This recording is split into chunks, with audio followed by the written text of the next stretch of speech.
What if I told you that one of Shakespeare's most famous plays is about chaos, bad decisions, and a weird night in the woods?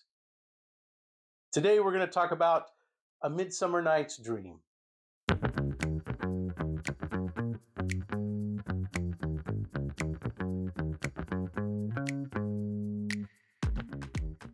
Hi, my name is Brad McIntyre. I'm a theater artist who works predominantly as a playwright, solo performer, and director for stage.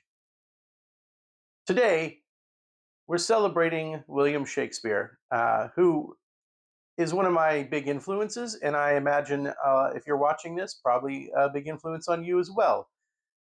Anyway, since it's April, Shakespeare's birthday month, let's talk about A Midsummer Night's Dream. So, some quick context before we start talking about different aspects of the play. You might be asking yourself, what is Midsummer Night? Midsummer Night was an actual observed sort of holiday back in Elizabethan England, and it was held usually at the mid to late part of June during the summer solstice. It was called Midsummer Eve, and it was basically held that evening of Midsummer Eve, right before the summer solstice. On Midsummer Eve, people would often light bonfires, and there was feasting and dancing, and they would stay up all night. They lit the bonfires to keep away evil spirits, and it was thought to be a time when the supernatural world and the natural world started to kind of blur together. Magic and magical spirits were left to wonder, and it was kind of a mix between kind of older pagan solstice rituals and newer kind of Christian religious observances. So, for instance, it was held always the day before St. John the Baptist Day, like the feast that would happen on that day. And again, as I said, it was in observance of the summer solstice, which, the longest day of the year. So it's not a coincidence. It's not random that Shakespeare set A Midsummer Night's Dream on that day, or night, I should say, and that it involves magic and fairies and people wandering around in the forest. So now we got the context out of the way. Let's talk about it. 5 things I like about A Midsummer Night's Dream, starting with number 1. The whole play works like a dream. And when I say this, what I mean is the whole play feels like a dream. Things don't quite make sense. They're disjointed, this sort of magical emotions flip instantly for the characters. And then all of a sudden it ends. And both the characters and to some degree the audience are left wondering, did all this stuff just happen? Shakespeare literally builds uh, into the structure this feeling of being half asleep, of things happening, but you can't quite get a beat on them. You don't quite know if they make sense, if they're really happening, like a dream, like a real dream, like you would have at night.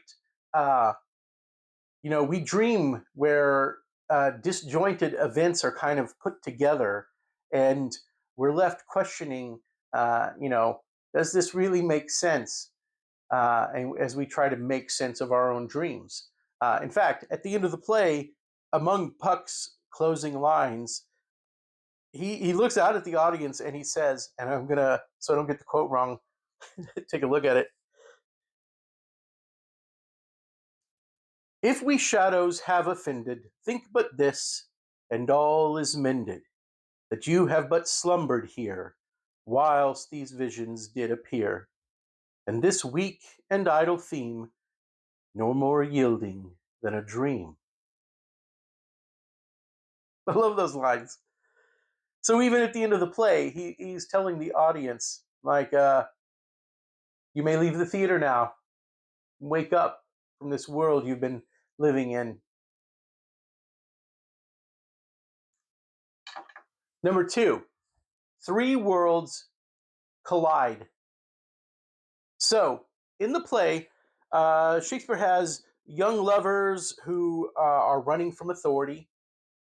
He's got magical fairies basically messing with everything. And then you have this group of what are called the mechanicals, these working class guys from Athens, who are basically amateur actors, and they are trying to put on a play for a very important event.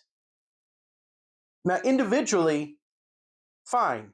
Each one of these storylines would be okay on its own as its own play, but kind of the genius of Shakespeare is that he combines all three of these plot lines together. In fact, I use this example of A Midsummer Night's Dream when I teach theater, especially when I'm teaching playwriting and how plots work, because it's a wonderful example of what is called a compound plot. A compound plot is where you have distinct plot lines, separate plot lines happening that end up intersecting, usually towards the end, and they kind of come together and intersect. Um, and that's what happens in the play. These three kind of distinct factions are they all have things going on the same evening, and they have these kind of separate adventures that kind of end up crisscrossing and combining at the end. It should be noted the other example that I use in my class when I teach this is the plot of Pulp Fiction, the Quentin Tarantino movie, with its separate plot lines that kind of crisscross and intersect. Uh, so, in a way, A Midsummer Night's Dream is sort of a forerunner of Pulp Fiction. Number 3, love makes no sense. So, in the play, people fall in love and then out of love and then back in love again. And sometimes they do this within just a couple of minutes. Um, in Shakespeare's world, we can be tricked into falling in love. Shakespeare seems to be saying love is both elusive and overpowering at the same time. Well, how does this happen in the play? Well, in A Midsummer Night's Dream, it happens because of a love potion derived from a plant that a fairy finds and rubs on people's eyes. But also, Shakespeare's point that love is irrational, that it's impulsive. And honestly, it's kind of ridiculous, but also sort of worth it in the end. He tackles love a lot, basically, in his plays. He's got a lot of plays that deal with love, and it's just interesting to see how he handles it in A Midsummer Night's Dream. His view of love across a lot of his plays, Shakespeare seems to say that love requires growth in order to last. And he uses love as a kind of a central theme in different ways in a lot of his work. For instance, in Romeo and Juliet, love fails under pressure. In Love's Labor's Lost, he has love being postponed because of war and crisis. In Much Ado About Nothing, which is another one of my favorite plays, Shakespeare has love kind of maturing through conflict. And he comes back to love a lot in a lot of his plays, as I said. Love doesn't last just because it's passionate, even though there are passionate parts of Shakespeare's plays. But love lasts because it is tested, it's challenged, and it survives still. A Midsummer Night's Dream is sort of refreshing in how Shakespeare shows us love. He doesn't idealize love, he sort of humanizes it. Number 4, a play inside the play. At the end of the play, this group of amateur actors called the Mechanicals put on this super dramatic tragedy about doomed lovers. The play that they put on inside of the play, A Midsummer Night's Dream, their play is called Pyramus and Thisbe. And it is hilariously bad. I mean, it is wonderfully bad. It is they are riotously inept, and it is glorious. Uh, it's basically Shakespeare making fun of the whole over the top romantic tragedy kind of thing. The thing that he does in Romeo and Juliet, he sort of celebrates it at the same time as he mocks it in A Midsummer Night's Dream, and it is fantastic. It's just so good. The thing about it that is so great is it is without a doubt one of the absolute gifts to a group of comic actors. It offers so much that a comedic actor can just dig their teeth into, and it is designed to be played for laughs.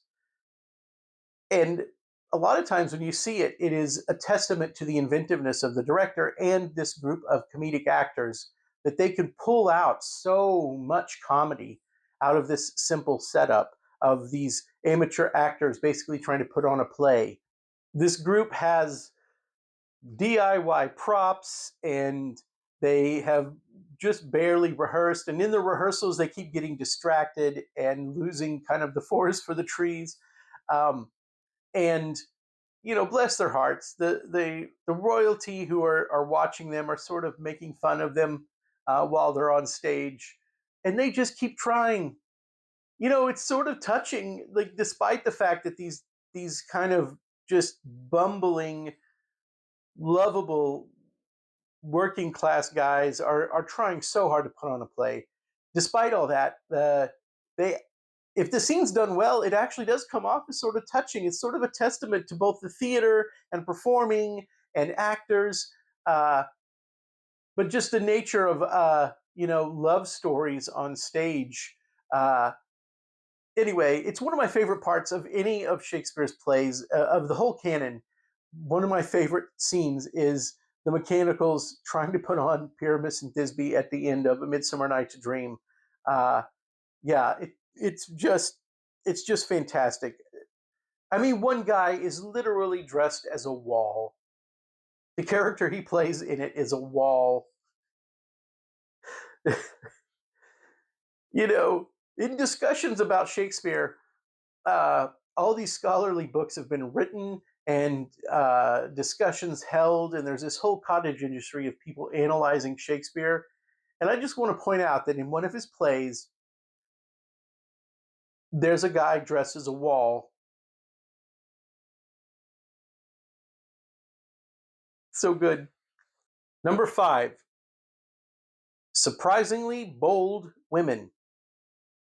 For a play written in the 1500s, at a time, I might add, when women were not allowed on the English stage at all, A Midsummer Night's Dream has a host of really strong female characters. For instance, Hermia refuses to marry the guy she is told to marry.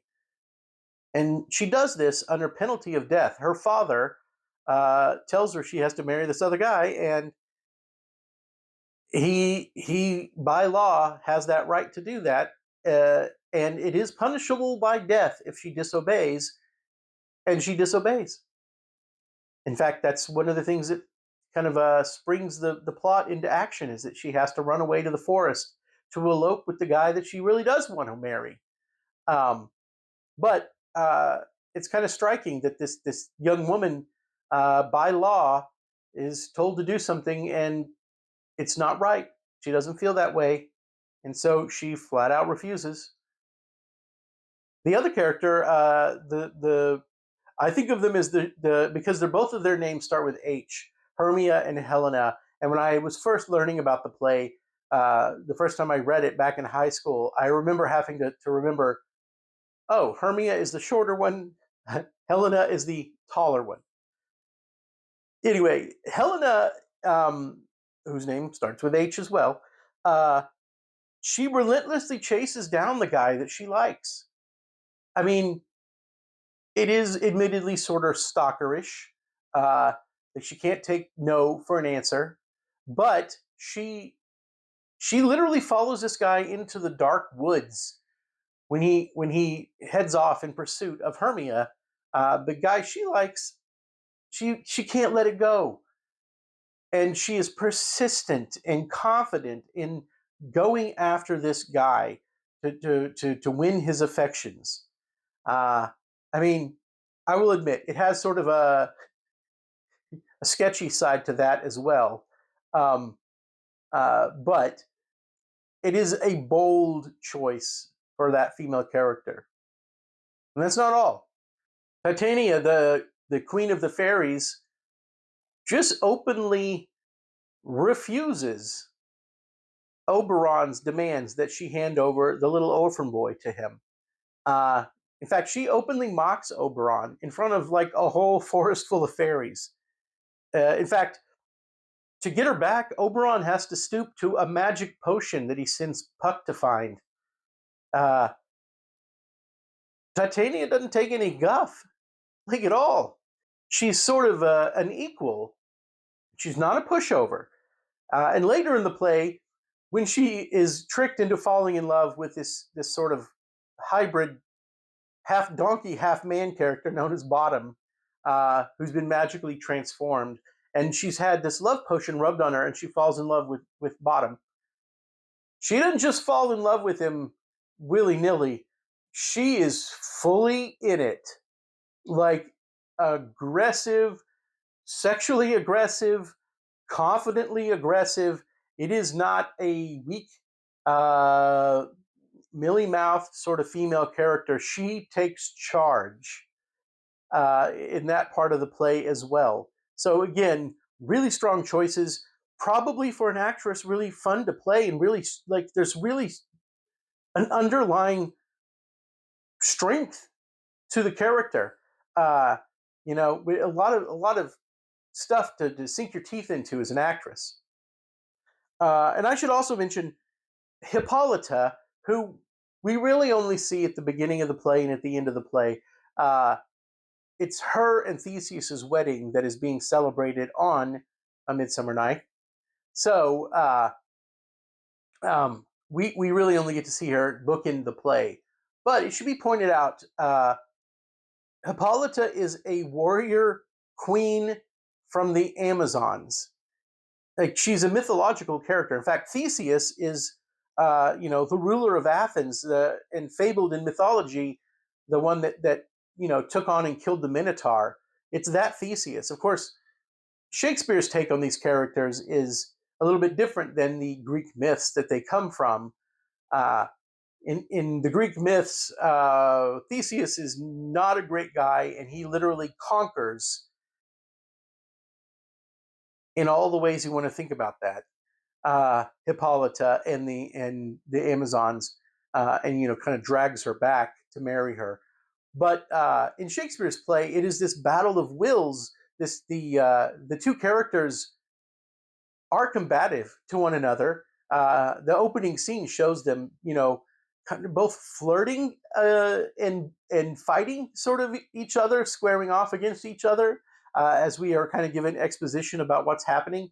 And it's kind of refreshing, actually. It's two adult characters who are a wonderful match for each other in Shakespeare's version, and they are really into each other. Like they're like hot for each other, and you get the impression that they're both royalty, they're both equals, and they're standing toe to toe with each other, and they're a good match to get married. So that's nice too. Overall, if I had to sum it up, uh, Shakespeare does this good thing that I think is good with the female characters in his plays. They don't, they're not reactive to the other people in the story so much as they are also driving the story forward. Their motivations and choices are things that make the plot happen, that drive the plot forward. And so I think, but Shakespeare's a little bit ahead of his time. He's got these really strong female characters, and there's a lot of them in the play. There's a good smattering, and they make really strong choices, and they're probably really fun to play for actresses. All right, one more, just because I like you guys, I'm going to throw in a bonus. A bonus. So we already talked about 5 things that I like about A Midsummer Night's Dream, and here's a 6th bonus one. The forest changes everything. So In the play, Athens, the city, represents rules and laws and authority and control, but the bulk of the action of the play happens in the forest at night. And the forest in the play represents freedom and magic and a lack of restraint and this sort of emotional rule, like emotions rule everything in the forest. I really love this sheen of nature versus civilization that kind of pervades the entire play. The play opens with the characters in court in Athens, but once they run away into the woods, and the bulk of the play happens overnight in the woods, that's when everything starts to unravel. That's when the characters start to transform. They enter the forest one way, but they exit completely changed. You know, when the morning comes, they're not the same characters. They've undergone this transformation. A lot of stories feature a forest or, woods. And usually, in a lot of stories, the forest represents the unknown. And it does here, too, actually, in Shakespeare's play. The nice take that Shakespeare has on it is that the unknown part of the forest is kind of representing the unknown part of the characters' selves.